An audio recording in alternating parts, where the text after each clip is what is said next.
There's a new disturbing dimension to the FBI's illegal spying on Team Trump. It involves a recently declassified 57-page FBI memo and the FBI's Crossfire Hurricane Investigation Team, specifically case agent Stephen Soma and Brian Auten, the supervisory intelligence analyst. They interviewed the primary subsource for the infamous Steele dossier. Christopher Steele, a former British spy, assembled the dossier one page after another of rumors and innuendo paid for by the Clinton campaign.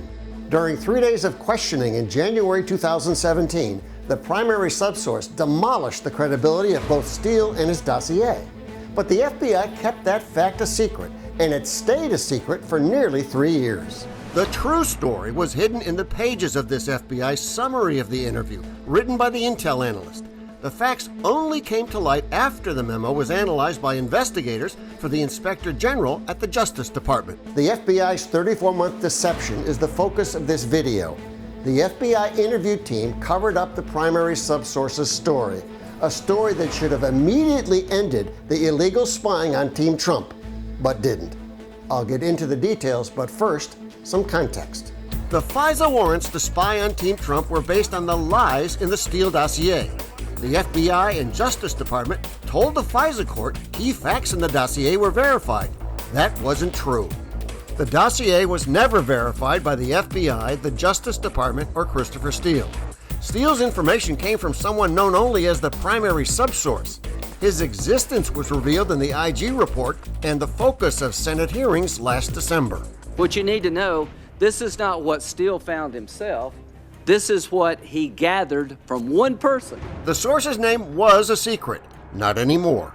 We have this breaking news this morning as the subsource of the dossier, Igor Danchenko, has been unmasked. Tell me about this subsource. The FBI led Congress to believe that, and the media led Congress to believe, and they led the American public to believe that somehow Steele had this really super secret source that nobody could know about. Well, it ends up that he used to work for the Brookings Institute. This is like the prominent left-wing think tank here in our nation's capital. I always assumed the Russian subsource was some guy in Russia deep in the bowels of the Kremlin feeding this stuff to Christopher Steele.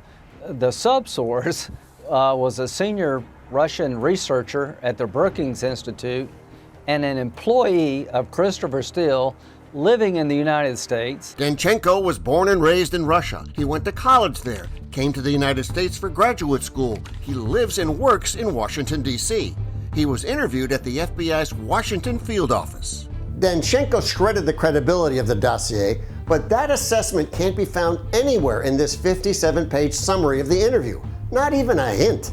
Instead, the intel analyst composed a difficult-to-follow memo. Parts of it are perfectly opaque. This memo is written in such a way so as to discourage anyone from reading very much of it. Make no mistake about it, the FBI buried Danchenko's story in January 2017, and it stayed buried until the IG's investigators exposed it in December 2019. Page 187 of the IG report states, the primary subsource says there is zero corroboration of the information in the dossier.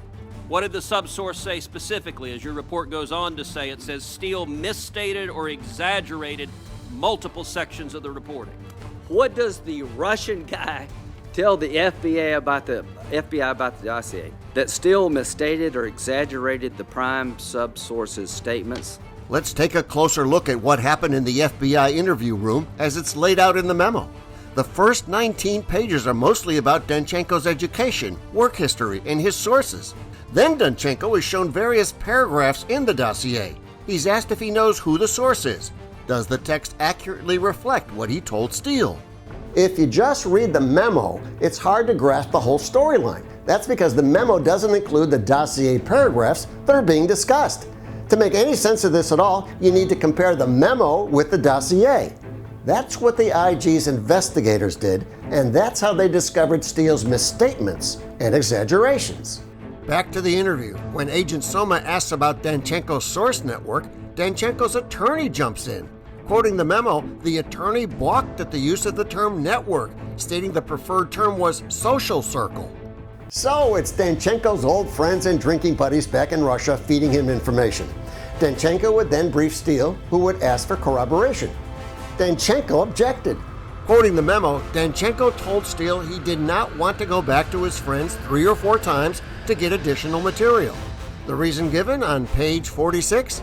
It would look bad and it would raise suspicions. Steele pushed Danchenko to follow up with people or corroborate the reporting, but Danchenko was unable to do so. There it is, at the bottom of page 47, a single sentence. Danchenko couldn't corroborate anything in the dossier. A single sentence, stated so matter-of-factly as if it's insignificant. Here's the question for me. Did the intel analyst who wrote the memo tell anybody up the chain, oh, by the way, our case just fell apart? Neither the intel analyst nor the case agent told anybody the case fell apart. That's because they didn't think it did. Or at least that's what they told the IG. No regrets, no second thoughts. The IG reports analyst Brian Auten did not have any pains or heartburn about the accuracy of the dossier based on what Danchenko said. As for the case agent, it did not occur to Soma that Danchenko contradicted information in the FISA. The memo went to 2 FBI supervisory special agents. They said they read it, but didn't realize its significance. What about the top brass? It's impossible for me to believe that McCabe and Comey, who got briefed regularly about Crossfire Hurricane, did not know about this. FBI Director Comey and Deputy Director McCabe received a 2-page summary of the interview. The 2-page summary of the interview is still classified, but the IG has read it, and he says there's no mention of Danchenko torpedoing the credibility of the dossier. Meanwhile, there's an even bigger problem. Nobody told the government's lawyers or the FISA court that Danchenko blew a hole in the case. I'll be shocked if somebody does not go to jail now for defrauding the FISA court, because those people who submitted the warrant application in April of 2017 and June of 2017, months after the interview of the subsource saying it was all garbage, they should be real good candidates to go to jail. The Inspector General found that these 2 were involved with most of the major errors committed during the Crossfire Hurricane investigation. One of the worst was the failure to sound the alarm after the Danchenko interview. Their cover-up allowed the illegal spying to continue. Illegal spying on Team Trump, illegal spying on the sitting President of the United States, all based on uncorroborated 3rd, 4th, and 5th-hand information from a handful of people in Russia. This is John Spiropoulos reporting.